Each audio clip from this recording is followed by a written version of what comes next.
North India रो गोटे बहुत ही famous recipe होची कचौड़ी। कचौड़ी तो बहुत प्रकार मिले, एमिति भी मैदार भी मिले, ता संगरे अटार भी कचौड़ी मिले, आउ ता संगरे पियाज रो भी कचौड़ी एठी बना जाए। तेबे मु आज जोटा आपन संगे शेयर करिया जाउचे सेटा होची आलू कचौड़ी। तो मु एठी नेइची 3 रु 4 बड़ चमच, मतलब जोटा तरकारी बढ़ा जाए से चमच रे अटा नेइची। सेथिरे अल्प टिके लूण ऐड कर देइची, आउ जुआणी अल्प टिके ऐड कर देइची। ता संगे तेल 1 रु 1.5 टेबल स्पून ऐड करछि। आपण जेते अधिका तेल ऐड करिवे सेते अधिका खास्ता हबो, किंतु तेल भी अधिका टाणिबो जिंसटा। तेणु सेही हिसाब रे आपण जदि अधिका तेल खाइबा पई चाहूछन्ती तेबे अधिका तेल ऐड करंतु, अदरवाइज कम तेल ऐड करंतु, टी कम खास्ता हबो। आउ एठी देखंतु एटा मु नेइची 2टा सिजा आलू, ताकू ग्रेट करिबाटा बहुत जरूरी। एमि भाबे ग्रेटर नै ग्रेट करंतु, हाथ रे चकटिले टिके टिके गोटा रह जाए, आ जोठी गोटा रहबो सेठी कचौड़ीटा फाटिबो। आ कचौड़ीटा जेहेतु छणा जीवो तो कचौड़ी रे तेल भितर पसिबो, सेकु स्किप करिया पई एमि ग्रेट करनियंतु। एबे ये आलू रे मु ऐड कर नेची लूण, ता संगे धनिया पाउडर 2 टेबल स्पून ऐड करिछि, लाल मिर्च पाउडर ऐड कर देइछि, आउ एठी किचन किंग मसला ऐड कर देछि। किचन किंग मसला को आपण रिप्लेस करी आउ किछ ऐड करि पारिबे। आउ आमचूर पाउडर अल्प टिके ऐड करिछि, जोडा कि मु शूट करिनी। आउ एठी मु नेइछि रिफाइंड ऑयल, अल्प तेल ऐड करंतु, कड़े रे अधिका तेल पोड़िया भी किछि दरकार नै। आउ एबे अटा गुळा एमति भाबरे नेकी गोल करके ताकू अल्प टिके तेल लगे के हमें बेली नबा, छोटो गोल टे करिबा।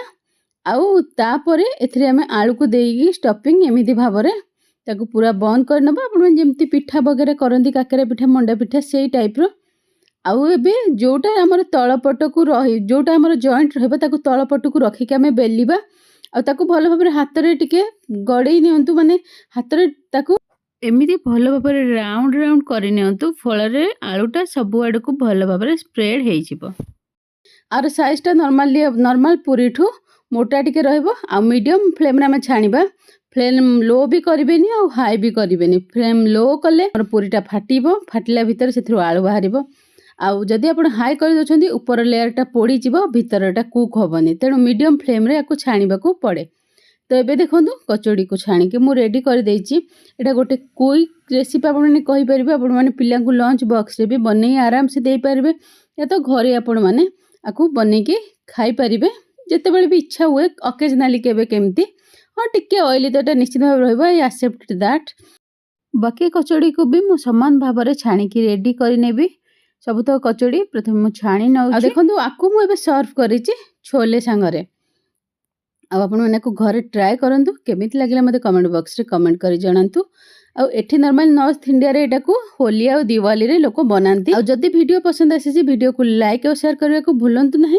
प्रथम थर मते देखुछंती जदि मु दीप्ति आ मो नोएडा एक्सटेंशन रे चलाउची निजर क्लाउड किचन। मोर क्लाउड किचन रो जदि आपण ऑर्डर करबा पई चाहउछंती ताले डिस्क्रिप्शन चेक करन। छोले रे रेसिपी जदि दरकार आपण को एठी मिली जिवो, ता सह एंड स्क्रीन ने भी से वीडियो मिली जिवो। आपण माने जाई छोले रो रेसिपी भी चेक आउट करि नै पारंती। जदि आपण माने इंटरेस्टेड तेबे एंड स्क्रीन वीडियो रे आउ लिंक एठी ऊपर आपण को वीडियो रे कोठी मिली जिवो, आपण चेक करि नियंतु।